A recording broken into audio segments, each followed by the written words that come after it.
Hello and welcome guys, स्वागत है हमारे यूट्यूब चैनल स्टडी स्क्वायर पे। ये हमारी सीरीज की 5th वीडियो होने वाली है, जहां पर हम यूनिट 4 इंट्रोडक्शन टू जावास्क्रिप्ट को स्टडी करने वाले हैं। तो चलिए स्टार्ट करते हैं।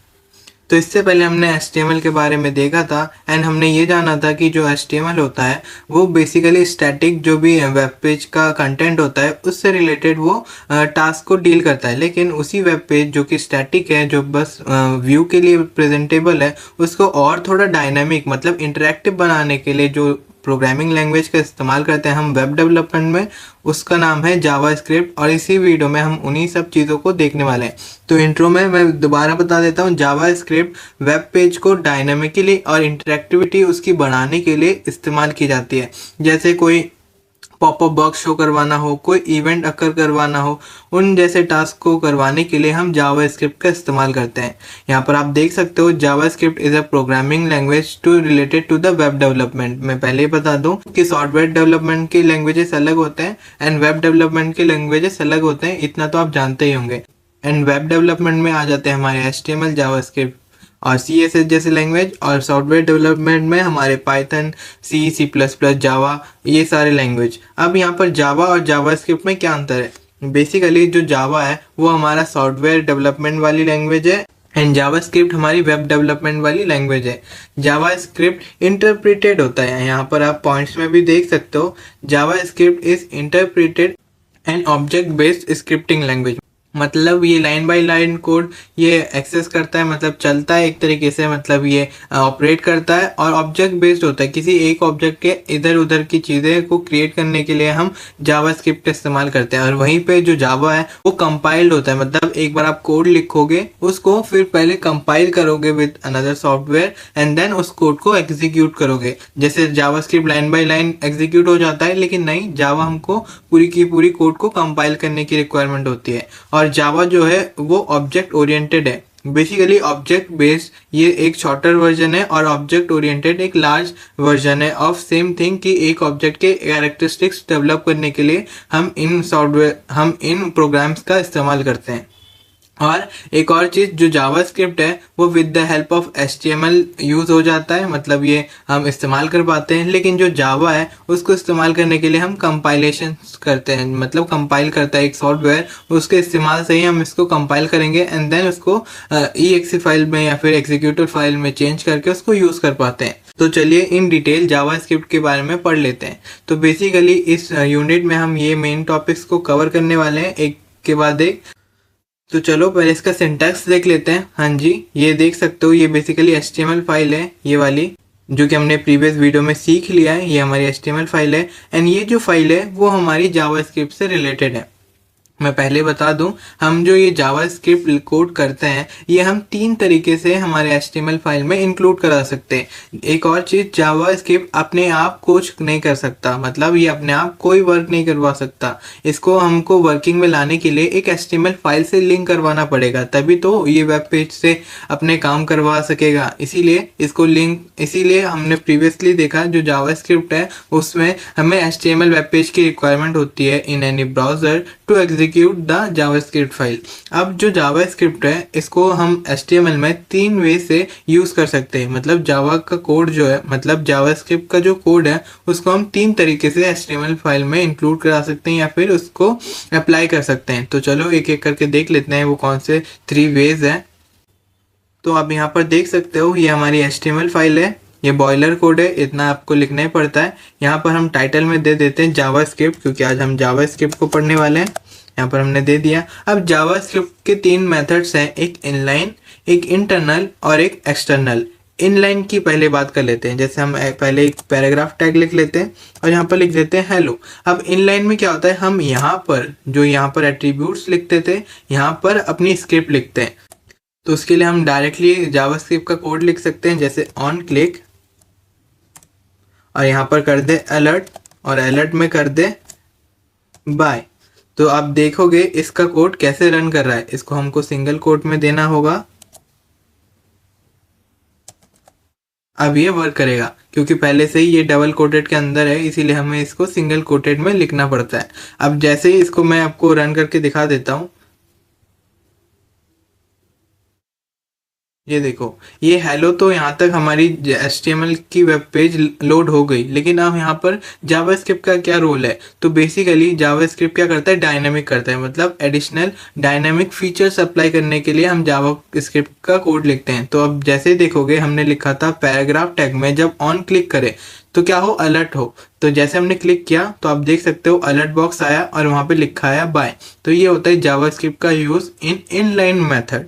क्लियर है? अब ये तो हो गई इनलाइन मेथड जैसे कि मैंने अभी दिखाया, लेकिन हम इसी कोड को इंटरनल भी अप्लाई करके देख सकते हैं। तो इंटरनल करने के लिए हमें क्या करना पड़ेगा? पहले मैं इस स्क्रिप्ट को डिलीट कर देता हूँ।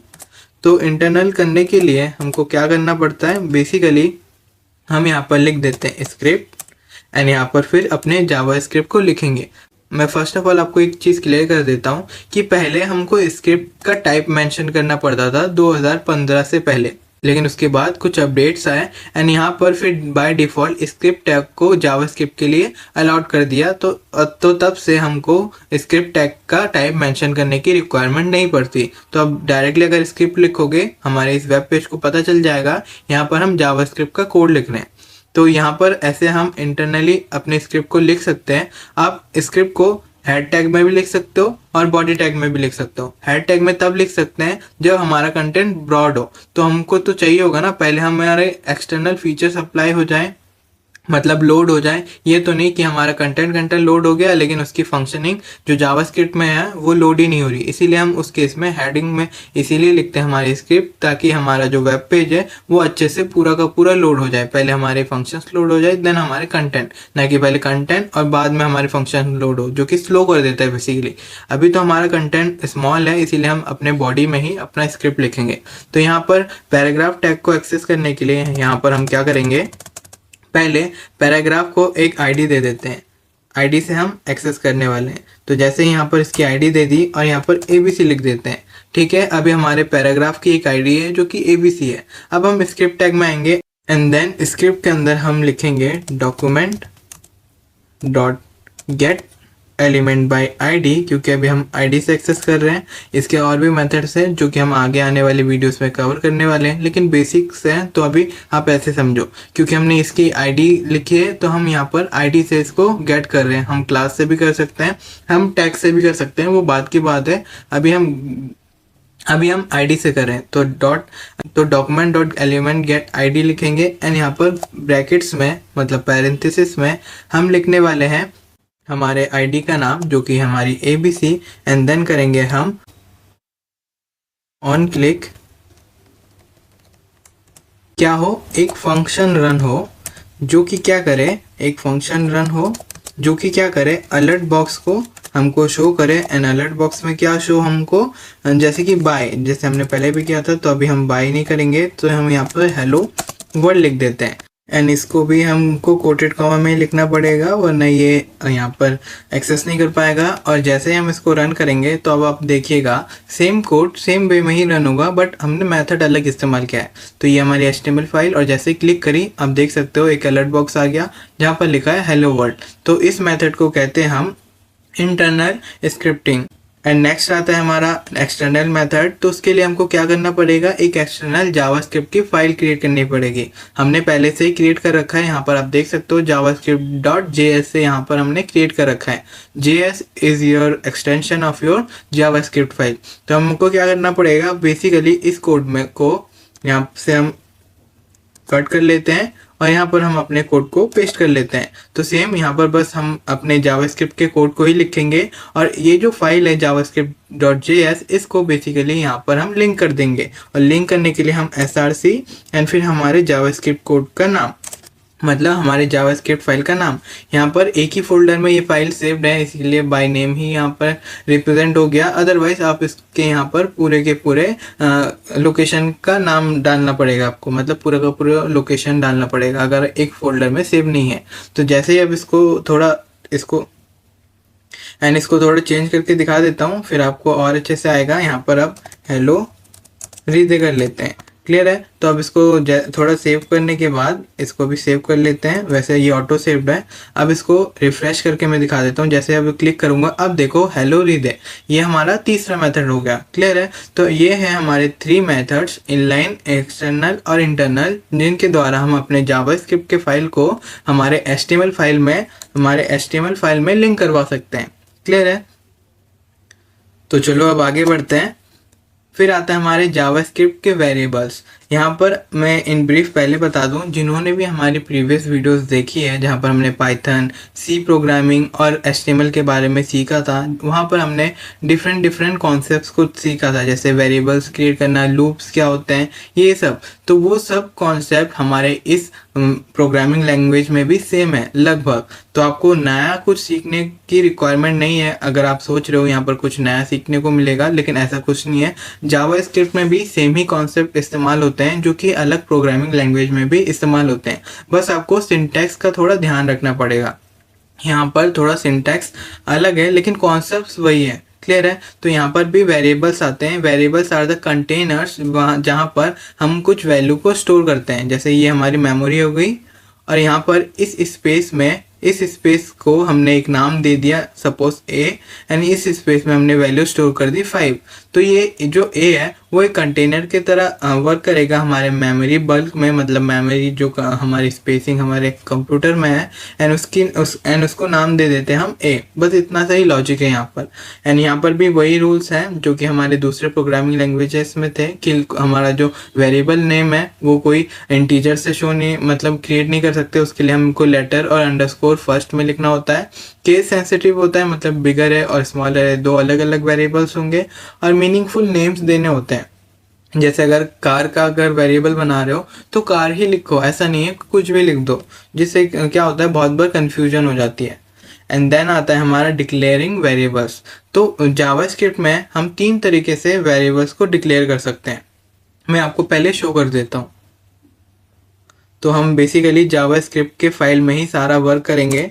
तो जावास्क्रिप्ट को तो वेरिएबल को डिक्लेयर करने के 3 मेथड्स हैं, एक var, एक है let और एक है const। तो ये 3 मेथड्स हैं हमारे वेरिएबल को डिक्लेयर करने के। var पहले इस्तेमाल हुआ करता था 2015 या 17 से पहले, जब तक कि अपडेशन नहीं आई। एंड देन अपडेट आने के बाद ये दोनों इस्तेमाल होने लगे। बेसिकली var जो है वो जब हम अपडेट करते थे हमारे वेरिएबल को, तो वो अलग अलग मेमोरी क्रिएट करता था, जिससे कि ये थोड़ा मेमोरी को बहुत कंज्यूम कर रहा होता था, जो कि एक बैड आइडिया है ऑब्वियसली। तो उसके अपडेशन में हमको let और const मिला। ये भी वेरिएबल को ही क्रिएट करने के ही वेज हैं।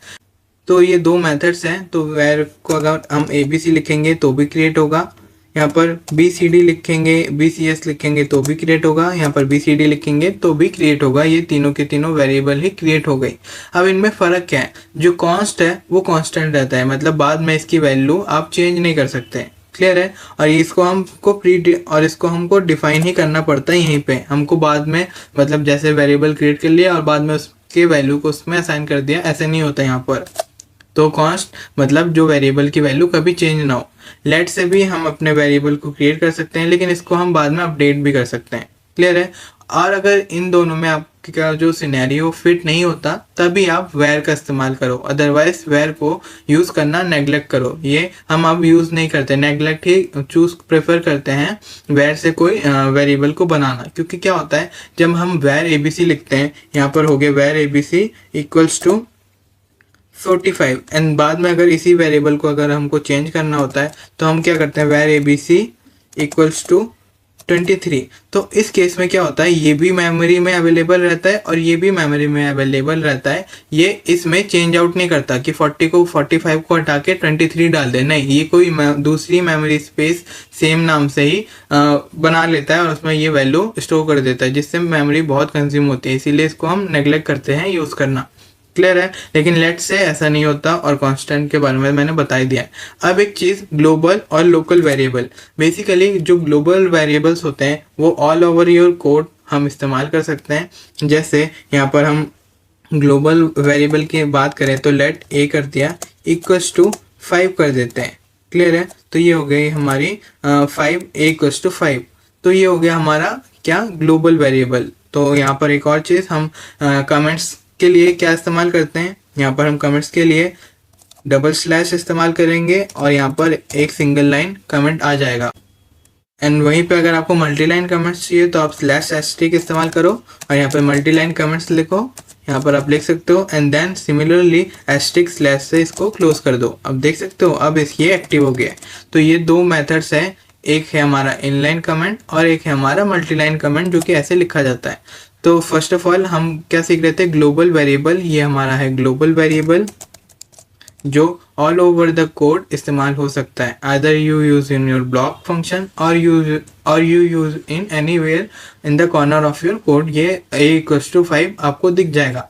और एक होता है लोकल वेरिएबल कि हम ब्लॉक्स में इस्तेमाल करते हैं। फॉर एग्जांपल हमने यहाँ पर एक वेरिएबल बना लेते हैं b यहाँ पर लिख देते हैं 9। तो ये हो गया हमारा ब्लॉक वेरिएबल। इसमें फ़र्क क्या है, पहले मैं यहाँ पर लिख देता हूँ। तो इन जनरल मैं आपको बता देता हूँ, आप ऐसे समझ जाओगे। ये जो a=5 है ये हम इस कॉर्नर में भी इस्तेमाल कर सकते हैं और इस ब्लॉक के अंदर में भी a=5 इसकी वैल्यू एक्सेस कर सकते हैं। लेकिन जो b=10 है वो बस हम इसी ब्रैकेट्स के अंदर ही एक्सेस कर सकते हैं इस वेरिएबल को। अगर ब्रैकेट के बाहर हमको b की वैल्यू जाननी है वो हम एक्सेस नहीं कर सकते। फॉर एग्जांपल मैं कर देता हूँ डॉक्यूमेंट डॉट राइट एंड फिर यहाँ पर मैं कर देता हूँ, हमको मान लो a की वैल्यू चाहिए तो यहाँ पर मैं a की वैल्यू ले आता हूँ। अभी आप ये स्ट्राइक थ्रो इग्नोर करना क्योंकि ये VS कोड एडिटर में ये अभी बाय डिफ़ॉल्ट इसको ऐसे लिख रहा है, लेकिन ये कोड एकदम करेक्ट है। तो जैसे इसको अभी हम क्या करेंगे, पहले सेव कर लेते हैं और हमारे HTML पेज को हम रिफ्रेश कर देते हैं। तो आप देख सकते हो यहाँ पर 5 आ गया क्योंकि ये अभी क्या था, ग्लोबल वेरिएबल। लेकिन वहीं पे अगर हम यहाँ पर b एक्सेस करना चाहते हैं, मतलब हमारा वेरिएबल b, क्या यहाँ पर 10 आएगा हमारे वेब पेज में? तो चलो देख लेते हैं। ये देखो हमारे b को यहाँ पर नहीं आ रहा। तो आप देख सकते हो यहाँ पर हमारी वेरिएबल की वैल्यू आ नहीं रही। क्यों? क्योंकि ये बस यहीं इस कोड तक ही रिप्रेजेंटेबल है। वहीं पे अगर हम इसको यहाँ से हटाकर, बेसिकली मैं इसको कट कर लेता हूँ, हटाकर इस कोड में लिख देता हूँ, तब आप देखोगे यहाँ पर फिर b डाल देता हूँ, तब आप देखोगे यहाँ पर b की वैल्यू शो हो जाएगी। इसको हम क्या करते हैं, सेव कर देते हैं एंड देन आप देख सकते हो यहाँ पर शो हो रही है। तो बेसिकली यही है फ़र्क ग्लोबल और लोकल वेरिएबल का। ग्लोबल वेरिएबल आप कहीं से भी इस्तेमाल कर सकते हो, लेकिन जो लोकल वेरिएबल है उसको नहीं इस्तेमाल कर सकते। यहाँ पर अगर आप ब्लॉक में a भी लिखोगे तो भी हमारी वैल्यू रिप्रेजेंट हो जाएगी। इसको मैं सेव करके दिखा देता हूँ, देख सकते हो 5 रिप्रेजेंट हो गई। क्लियर है? जैसे कि आप यहाँ पर भी देख सकते हो वही चीज़ लिखी गई है कि हमारे पास यहाँ पर 2 वेज लिखा है लेकिन 3 वेज है। हम अपने वेरिएबल्स को कैसे क्रिएट करते हैं, ये हमारे बुक में ओल्ड डेटेड कंटेंट है, इसीलिए यहाँ पर वेर से रिलेटेड था, लेकिन अपडेटेड कंटेंट मैंने आपको बता दिया। और एक यहाँ पर सेम स्ट्रिंग नेम, इसको भी हम देखेंगे। मतलब अगर हम वेर भी नहीं लिखते हैं फिर भी हमारा जो वेरिएबल है वो क्लियर हो जाता है। लेकिन हमको ये जो लेट, ये कॉन्स्ट हमने लिखा है, ये अच्छी प्रैक्टिस मानी जाती है लिखना, कंसिडर करना। अगर आप नहीं भी लिखोगे तो भी हमारा वेरिएबल क्रिएट हो जाता है। अगर आप नहीं भी लिखो तो भी हमारा वेरिएबल, अपना कोड करेक्ट है, लेकिन ये बेस्ट प्रैक्टिस है कि आप लिखो। क्लियर है? फिर यहाँ पर ग्लोबल और हमारा लोकल वेरिएबल जो कि मैंने आपको दिखाया वो कैसे क्रिएट होते हैं। फिर चलो अब आगे बढ़ते हैं।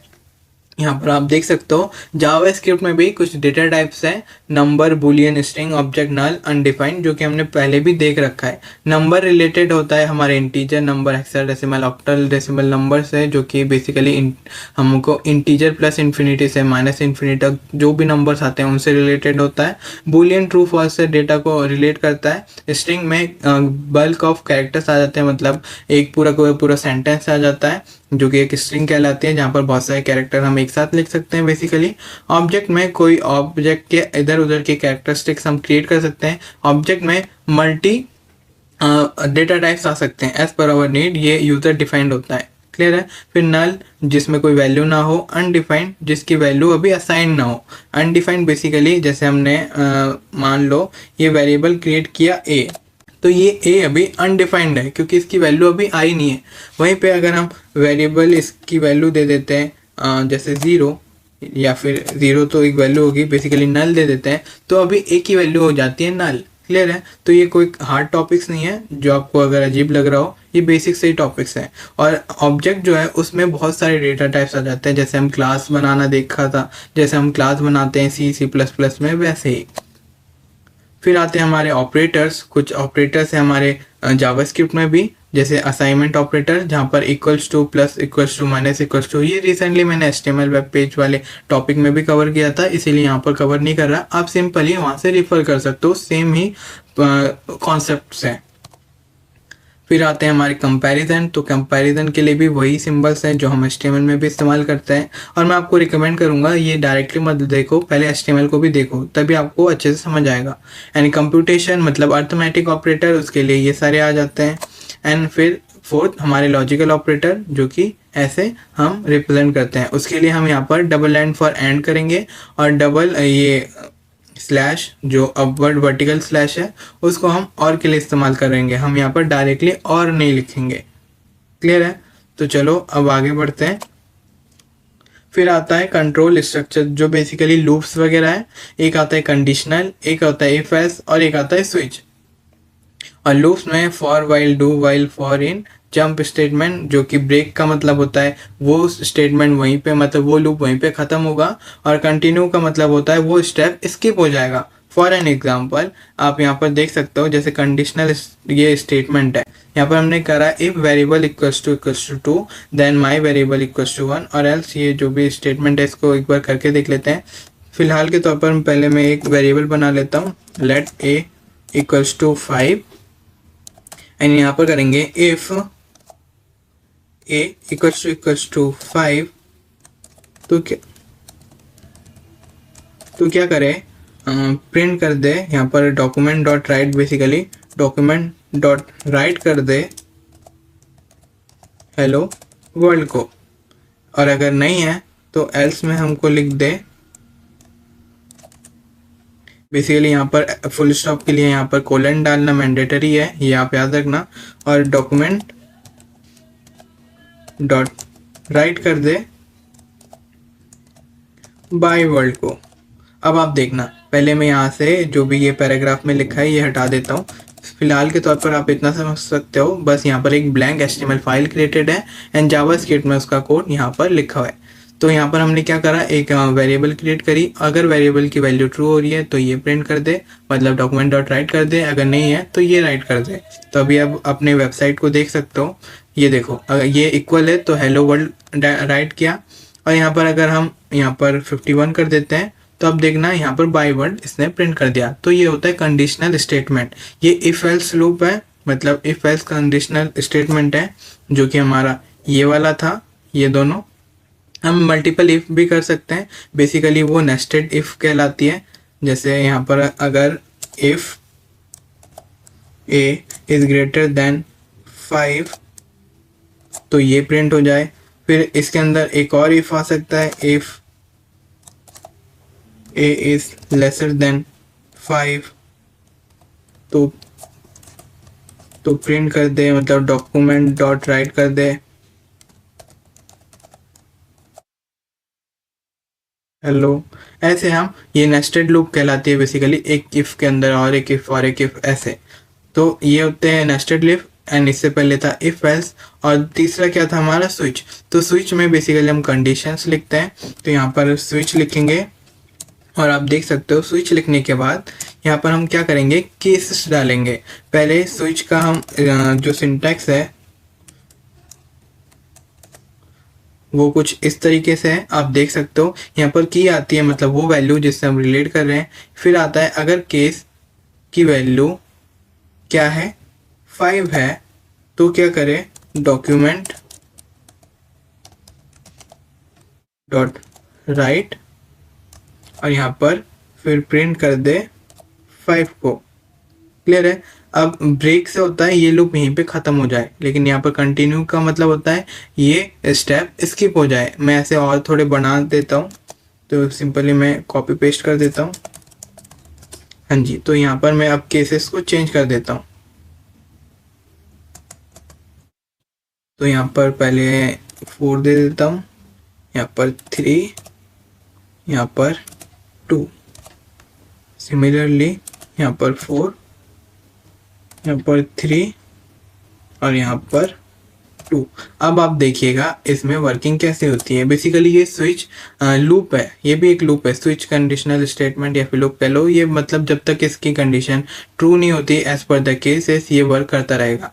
तो इसमें हमने क्या करा, अगर केस 5 है मतलब ए की वैल्यू 5 है तो ये प्रिंट कर दे, अगर ए की वैल्यू 4 है तो ये प्रिंट कर दे, अगर 3 है तो ये प्रिंट कर दे, मतलब डॉक्यूमेंट डॉट राइट कर दे, एंड 2 है तो ये कर दे। और ब्रेक ये इंश्योर करे अगर ये स्टेटमेंट ट्रू हो रही है तो ये यहीं पे लूप खत्म हो जाए। अगर यहाँ पर अगर हम कंटिन्यू कर रहे हैं तो ये स्टेप ही स्किप हो जाता है। तो चलो पहले इसको सेव कर लेते हैं।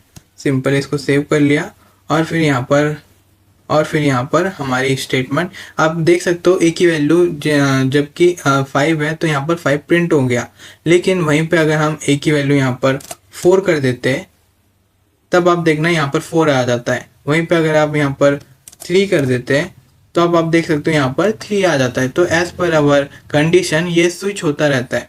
वहीं पे अगर यहाँ पर तो 3 आ रहा है, लेकिन जैसे हम ब्रेक की जगह यहाँ पर कंटिन्यू कर देते हैं, कर दिया कंटिन्यू, यहाँ पर कंटिन्यू कर दिया, और यहाँ पर भी बेसिकली यहाँ पर भी हमको फुल स्टॉप डालना था। यहाँ पर भी हम फुल स्टॉप डाल देते हैं और डिफ़ॉल्ट जो वैल्यू है ये शो करेगा। अगर ये कोई सा भी कंडीशन ट्रू नहीं है तब डिफ़ॉल्ट जो भी वैल्यू है यहाँ पर लिख देते हैं docu dot write will meet नहीं, डोंट फॉरगेट टू सब्सक्राइब। तो अब देखना जय यहाँ पर कंटिन्यू की स्पेलिंग तो ठीक है, तो यहाँ पर एरर क्यों आ रहा है। बेसिकली यहाँ पर एरर का शो दिखा रहा है, ये इसलिए दिखा रहा है क्योंकि हम प्लेन स्विच के अंदर ये कंटिन्यू स्टेटमेंट इस्तेमाल नहीं कर सकते। इसके लिए हमको क्या इस्तेमाल करना पड़ता है, बेसिकली मैं यहाँ पर अभी ब्रेक ही लिख के आपको शो कर देता हूँ जस्ट नॉर्मल, कि अभी हमारा जो सिनेरियो है वो किसी केसेस में मैचअप नहीं हो रहा। तो उस केस में क्या हो, पहले इसको मैं सेव कर दूँ। तो ये आ गया हमारा डिफ़ॉल्ट मैसेज। यहाँ पर आप देख सकते हो डिफ़ॉल्ट मैसेज शो हो रहा है इन केस हमारा जो भी केस है यहाँ पर हमने बनाया है वो वर्क नहीं कर रहा। एंड वहीं पे अगर हम कंटिन्यू स्टेटमेंट की वर्किंग देखना चाहते हैं तो वो ऐसे नॉर्मल स्विच स्टेटमेंट में वर्क नहीं करता, उसके लिए एक लूप क्रिएट करनी पड़ेगी। तो हम एक लूप वाइल का क्रिएट कर लेते हैं, ये अभी आपको एक्सप्लेन कर दूंगा। तो उसको अभी ट्रू कर देते हैं एंड फिर उसको ब्रैकेट ओपन एंड क्लोज कर देते हैं। हाँ जी, तो ये हमारा वाइल लूप के अंदर ये स्विच आ गया। इसको थोड़ा स्पेस दे देते हैं। हाँ जी, तो ये आ गया। अब ये जो ब्रेक कमांड है यहाँ पर हम कर देते हैं कंटिन्यू, तो अब ये अच्छे से वर्क करेगा। तो इन केस जब भी हमारी वैल्यू ए की वैल्यू 3 के इक्वल आएगी तो ये जो स्टेप है वो अभी स्किप हो जाएगा। अभी तो हमने देखा था कि अगर 3 की वैल्यू के अकॉर्डिंग आया तो प्रिंट कर देगा 3, मतलब राइट कर देगा 3, लेकिन अभी ऐसा नहीं होगा। अब देख सकते हो जैसे अब हम अपना वेब पेज लोड करेंगे तो आप देख सकते हो यहाँ पर कुछ नहीं आया, क्योंकि हमारा केस भी मैच हो रहा है। तो ये बाय डिफ़ॉल्ट कुछ दिखाएगा नहीं, और हमारे केस में हमने कंटिन्यू किया है, इसका मतलब स्किप कर दे।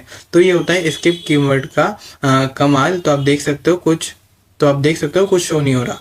फिर चलो आगे बढ़ते हैं। फिर आता है हमारा लूप, जो कि वाइल लूप हमने देख लिया। डू वाइल में क्या होता है, पहले वर्क होता है फिर हमारी लूप चलती है, मतलब अगर लूप की वैल्यू सेटिस्फाइड नहीं रहा फिर भी एक बार वो लूप चलेगा।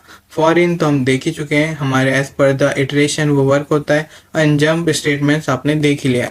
इसकी सिंटैक्स आप ऐसे देख सकते हो, ये था इफ एल्स का, ये है हमारे स्विच का। स्विच में यहाँ पर हम कंडीशन देते हैं एंड फिर हमारे केसेस लिखते हैं ऐसे। मैं ये एज्यूम करके चल रहा हूँ, अभी आप 4th सेमेस्टर में हो तो आपको बेसिक्स तो आते ही होंगे। फिर हमारा लूप का स्टेटमेंट जो कि फॉर लूप है, तो फॉर के यहाँ पर इटरेशन आ गई and as per our iteration यहाँ पर हमारी वैल्यू आ गई। वैसे ही हमारा वाइल लूप जो कि अभी आपने देखा, और फॉर इन लूप मतलब इटरेशन वाली लूप जो कि ये वाली है, मतलब इटरेशन थ्रू आवर ऑब्जेक्ट जब हम कोई एक लूप चलाते हैं। अभी हम फॉर लूप को देख लेते हैं। तो उसके लिए हम क्या करेंगे, बेसिकली यहाँ पर लिखेंगे for int I equals to 0 and फिर i is less than equals to हमारा a ले लेते हैं, तो कर दे i प्लस प्लस। और फिर लूप में क्या करें, डॉक्यूमेंट डॉट राइट कर दे हमारा ए। क्लियर है। तो बेसिकली ये हमारा लूप है, ये हमने ऐसे क्रिएट किया है। तो जैसे इसको आप सेव करेंगे एंड देन हमारे वेब पेज को एक बार ओपन लाइव सर्वर कर लेते हैं। तो यहाँ पर कुछ शो नहीं हो रहा, क्यों शो नहीं हो रहा, चलो एक बार कोड देख लेते हैं। बेसिकली यहाँ पर हमने इंट ले लिया है, लेकिन हम यहाँ पर लेट या वार कर सकते हैं।